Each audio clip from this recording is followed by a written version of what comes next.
Okay, so this is an overview of Piaget's theory of cognitive development. And this is a theory that we're going to be revisiting throughout the course. And so it's important to get a little bit of an understanding of it up front now. And then, like I said, we're going to be coming back to this as we talk about stages of development and cognitive development throughout the lifespan. So Jean Piaget lived in the early and was writing in the early and mid 1900s. And he is one of the foremost researchers with regard to cognitive development, and his ideas are still extremely influential in education, particularly today. So there are three major components to Piaget's theories. The first is this idea of schema.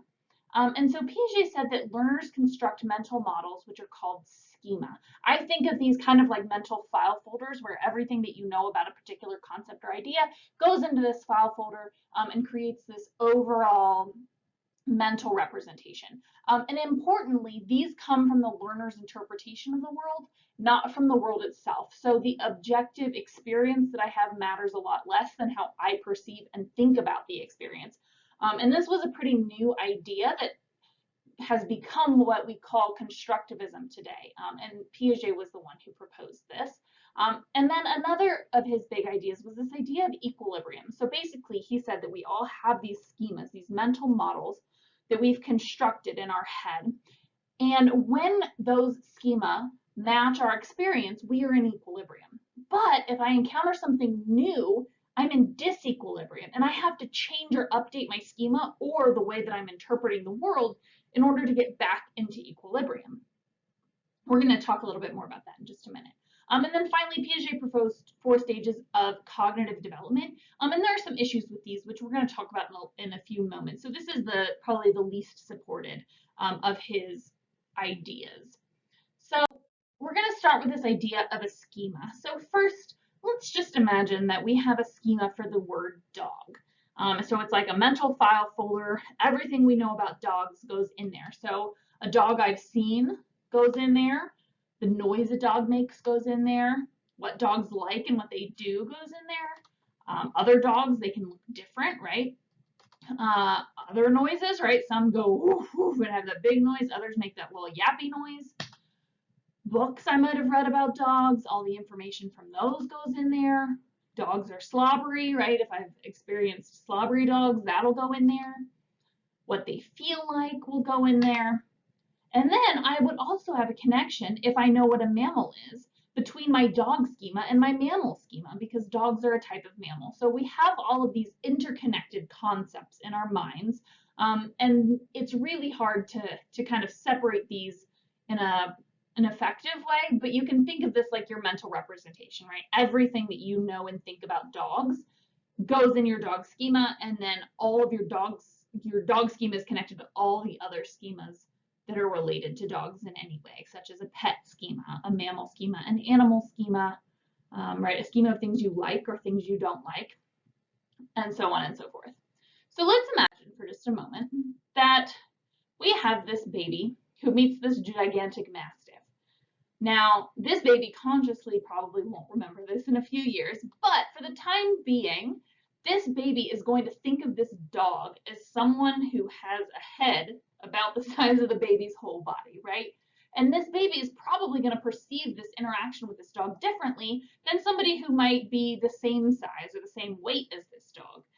And so really, it's an important part of Piaget's theory that we construct the mental models rather than the environment being objectively perceived by all of us, right? Who we are, how we think about things matters when we consider how we are constructing our schema. So let's imagine that we are walking through the park and we come across these dogs. And we're shocked and surprised. Because our schema of dog does not involve something that looks like this. Right? Our schema of dog does not include that. So suddenly we're in disequilibrium. So how can we get back into equilibrium? Well, Piaget proposed that there are 2 different ways. We have accommodation and we have assimilation. So accommodation is when a schema is changed or created in response to a stimulus. And one way you can remember this is that the CC in accommodation goes with you change or create schema. By contrast, We could also assimilate the information, and the stimulus is interpreted according to the already existing schema. And so to remember this one, you've got the SS, you keep the same schema, you don't change it. So if we're imagining that a learner has encountered these dogs, is in disequilibrium, and then engages in accommodation, the schema change, they might think, dogs can look like that. And now their schema has changed to include these new dogs that we've just encountered in the dog schema, the dog concept folder.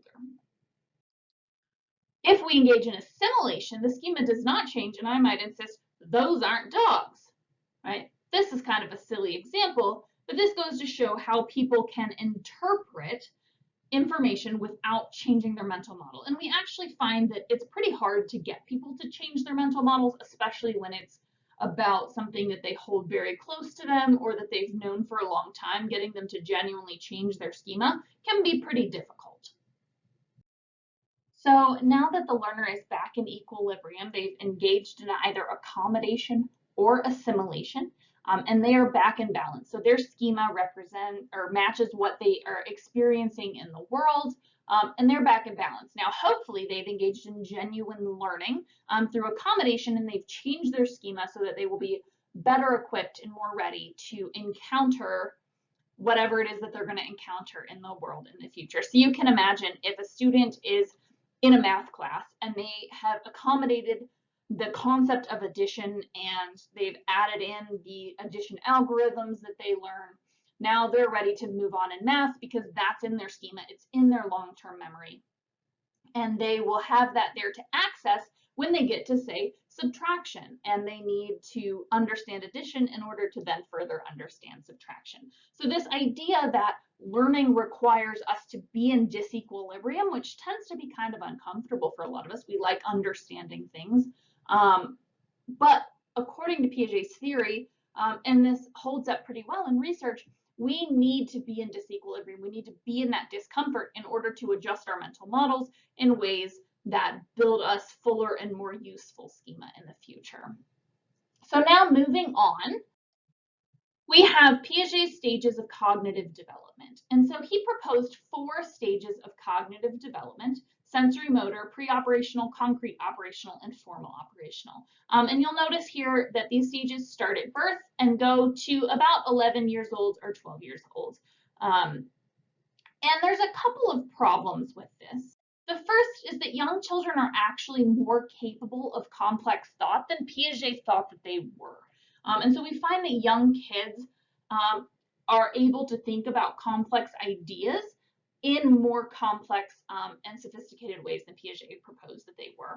Additionally, we find that cognitive development doesn't actually reach adult-like form until a person is in their early to mid-20s, whereas Piaget said that cognitive development stopped at around 11 or 12 years old. So we actually see that older kids are not nearly as capable of complex thought as Piaget thought that they were.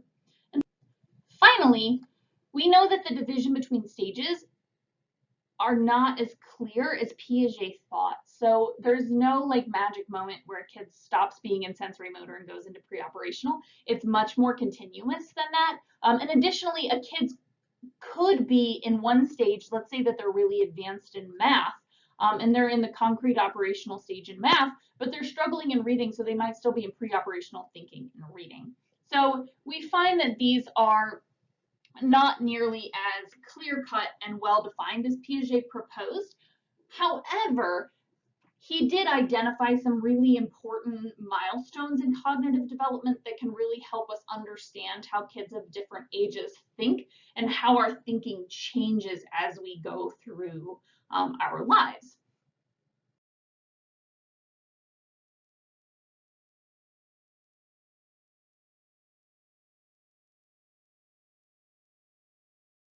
So an overview of Piaget's theory, we have 3 major components. The first is that meaning is constructed by the learner rather than coming from the environment. So it matters how I interpret things. And that interpretation builds my own schema, my own understanding of a particular concept.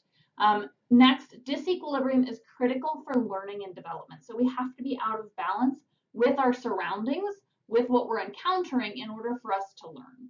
And then finally, we can identify certain cognitive milestones that indicate someone's level of cognitive development, such as this idea of conservation that requires concrete logic. So hopefully now you've got an understanding of Piaget's theory and what it means, and we're going to be revisiting this as we move throughout the course and the stages of human development.